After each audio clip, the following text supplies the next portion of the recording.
स्वागत है आप सभी का दोस्तों। उम्मीद करता हूं कि आप सब अच्छे होंगे। आज हम बात करेंगे पंजाब में प्रधानमंत्री नरेंद्र मोदी की सुरक्षा में सेंधमारी हुई है, इस पर चर्चा करेंगे क्योंकि ये बहुत ही गंभीर मसला है। देखिए, किसी भी राज्य में जब प्रधानमंत्री का दौरा होता है तो इसकी जानकारी वहाँ के राज्य सरकार को पहले से होती है और ख़ास करके वहाँ के मुख्यमंत्री को पता होता है कि प्रधानमंत्री का दौरा होने वाला है। इसके बाद प्रधानमंत्री की सुरक्षा की जितनी भी जिम्मेदारी होती है वो वहाँ के राज्य सरकार को होती है। इसके बाद ही प्रधानमंत्री उस राज्य में अपना दौरा करने के लिए जाते हैं। अभी पंजाब में विधानसभा के चुनाव होने वाले हैं और इस सिलसिले में तमाम राजनीतिक दल वहाँ रैलियाँ कर रहे हैं और नरेंद्र मोदी को भी रैली के सिलसिले में ही पंजाब जाना था। वो गए भी और उनको रिसीव करने के लिए वहाँ के कैबिनेट मंत्री के साथ मुख्यमंत्री खुद आने वाले थे एयरपोर्ट पे, लेकिन अचानक से मुख्यमंत्री का दौरा कैंसिल हो जाता है, वो एयरपोर्ट पे नहीं पहुँचते हैं। इसके बाद दूसरी जो बड़ी बात है वो ये है कि किसी भी राज्य की जिम्मेदारी, सुरक्षा की जिम्मेदारी डीजीपी के हाथों में होती है, तो राज्य के डीजीपी भी एयरपोर्ट पे पीएम की अगवानी के लिए नहीं आए। ये देखिए, सबसे बड़ा सवाल ये भी है। दूसरी बात कि राज्य के मुख्य सचिव का भी वहाँ पर होना बहुत ज़रूरी होता है, क्योंकि देश का मुखिया वहाँ पहुँच रहा है और राज्य का मुख्य सचिव भी इस मौके पे मौजूद नहीं थे, वो गायब थे।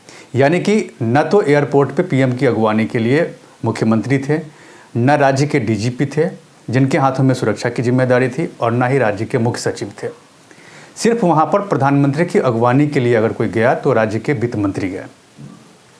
यहाँ पर मुख्यमंत्री नहीं आए, वो इतना बड़ा मुद्दा नहीं है, लेकिन राज्य के डीजीपी को वहाँ पर रहना ज़रूरी था, क्योंकि राज्य के डीजीपी के हाथों में ही सुरक्षा की जिम्मेदारी थी और उन्हीं को पता था कि किस रूट से प्रधानमंत्री को रैली स्थल तक जाना है। और यहाँ पर एक बात और नोट करने वाली है कि आखिर किसानों को कैसे पता चला कि प्रधानमंत्री की जो यात्रा है वो इसी रूट से होने वाली है, इसी रूट के माध्यम से प्रधानमंत्री रैली तक पहुँचेंगे। और इसकी जानकारी किसानों को किसने दी? क्योंकि प्रधानमंत्री का जब भी किसी राज्य में दौरा होता है या किसी भी जगह दौरा होता है तो उनके जो रूट होते हैं उनको सीक्रेट रखे जाते हैं, उसके बारे में किसी को नहीं बताया जाता है।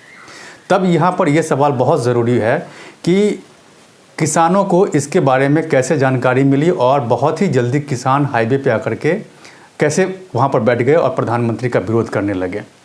और सबसे तो बड़ी बात यह है कि जब 20 मिनट तक प्रधानमंत्री को हाईवे पे रोक के रखा गया। अब आप अंदाज़ा लगा लीजिए कि जिस राज्य में ऑलरेडी आतंकवाद से जूझ रहा है राज्य के मुख्यमंत्री को पता है कि किसान आंदोलन को लेकर के ऑलरेडी किसान इनवाइट थे प्रधानमंत्री से, इसके बाद भी उनके जो रूट की जो गुप्त चीज़ें थी उसके बारे में किसानों को मिल जाती है। तो ये तो सीधा सीधा फेल्योर अगर है तो राज्य की सरकार का है फेल्योर और मुख्यमंत्री का है। मुख्यमंत्री इस बात को कह करके नहीं भाग सकते कि प्रधानमंत्री की रैली में तो लोग थे ही नहीं, इसीलिए प्रधानमंत्री या फिर बीजेपी इस बहाना बना रही है और राज्य सरकार पे आरोप लगा रही है कि राज्य सरकार ने उनकी सुरक्षा में सेंधमारी करवाई और उनकी सुरक्षा इतनी मजबूत नहीं थी जितनी होनी चाहिए। ये कह करके कांग्रेस खुद को डिफेंड नहीं कर सकती है। लेकिन अभी हो क्या रहा है कि इस पूरे मामले के बाद राज्य के मुख्यमंत्री चरणजीत सिंह चन्नी हो या फिर कांग्रेस आलाकमान खुद को डिफेंड करने में जुटी हुई है कि प्रधानमंत्री बहानेबाजी कर रहे हैं या फिर बीजेपी इस मामले को बिना मतलब का तूल दे रही है, जबकि उनकी रैली में लोग नहीं थे और इसी के चलते इस तरह का वो स्टंट कर रहे हैं।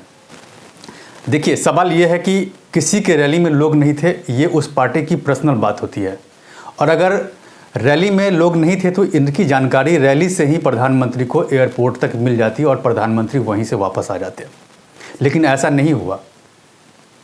उस रूट के जरिए उनको भेजा गया जिस रूट पर उनको जाने की अनुमति थी। तब सवाल ये उठता है कि प्रधानमंत्री की सुरक्षा में जो लोग लगे हुए थे, जो पुलिस वाले थे, जो वहाँ के अधिकारी थे, वो क्या कर रहे थे? उनको कैसे उन्होंने आंदोलनकारियों को सड़क से हटाया क्यों नहीं?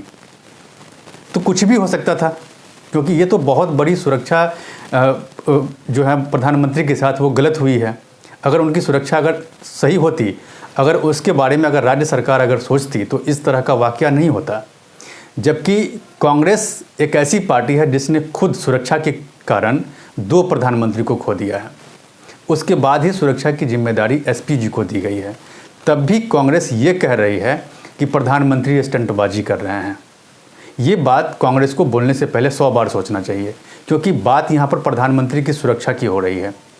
और जो एसपीजी प्रधानमंत्री की सुरक्षा की जिम्मेदारी संभाल रहे हैं, तो उसके रूल बुक में साफ साफ लिखा हुआ है कि उनकी काफिले के आगे अगर कोई भी व्यक्ति पहुँचता है तो सीधा उसको गोली मार दिया जाएगा। ये उनके रूल बुक में है, एसपीजी के रूल बुक में है। और हत्या का मामला भी दर्ज होगा उसी आदमी पर। तो इतना सब कुछ जानने के बाद भी इस तरह की जो घटना हुई है प्रधानमंत्री की सुरक्षा के साथ, वो बहुत गलत है। और ऐसा करके कांग्रेस नहीं बच सकती है। और सबसे बड़ी दिक्कत क्या है वो मैं आपको बता दे रहा हूँ कांग्रेस के साथ। अभी पंजाब में चुनाव होने वाले हैं और कांग्रेस के अंदर सब कुछ ठीक ठाक नहीं है, क्योंकि पार्टी के जितने भी बड़े नेता हैं आपस में ही उलझे हुए हैं। कैप्टन पार्टी छोड़ के जा चुके हैं पहले ही। इसके बाद भी कांग्रेस में कलह ख़त्म नहीं हुआ है पंजाब में। वहाँ अभी भी चरणजीत सिंह चन्नी और नवजोत सिंह सिद्धू के बीच कलह चल रहा है।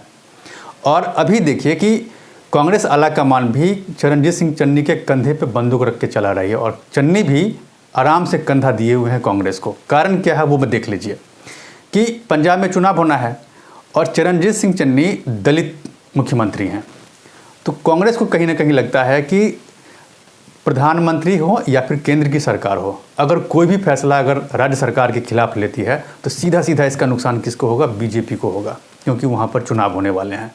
ये मैसेज जाएगा कि सीएम दलित थे इसलिए इस तरह का काम किया गया है। ये सोच करके कांग्रेस चरणजीत सिंह चन्नी के कंधे पर रख करके बंदूक चला रही है। और चन्नी भी इस बात को समझ रहे हैं और वो समझ रहे हैं कि अगर वो करते हैं कांग्रेस के साथ तो उनका ही जो है ग्राफ बढ़ेगा सिद्धू के खिलाफ। इसीलिए चरणजीत सिंह चन्नी भी कांग्रेस आला कमान का एकदम फुल सपोर्ट कर रहे हैं। और देखिए सबसे बड़ी बात ये भी है कि घटना से पहले वो ये कहते हैं कि उनके पीए को कोरोना हो गया था, इसीलिए वो पीएम की अगवानी के लिए एयरपोर्ट पे नहीं गए। तब यहाँ और जब घटना घट गई उसके बाद चारों तरफ मीडिया में आकर के वो इंटरव्यू दिए फिर रहे हैं।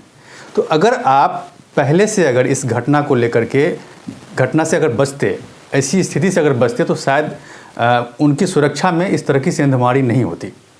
अब देखिए क्या हुआ है, अभी राज्य सरकार ने भी इस पूरे मामले को लेकर के एक समिति गठित कर दी है और वो इसकी जांच कर रही है। केंद्र सरकार भी बहुत अलर्ट है, चूँकि प्रधानमंत्री की सुरक्षा में सेंधमारी हुई है, इसीलिए केंद्र सरकार ने भी एक कमेटी गठित की है और वो अब इस पूरे मामले को देख रही है। अब देखिए इस पर क्या होता है, इस पर मेरी नज़र बनी हुई है। इस पर जो भी अपडेट होगा मैं आपको बताऊंगा। आप मेरे साथ बने रहिए। और अब तक अगर आपने मेरे इस YouTube चैनल को लाइक नहीं किया है, सब्सक्राइब नहीं किया, तो प्लीज़ इसे सब्सक्राइब कर लीजिए। धन्यवाद।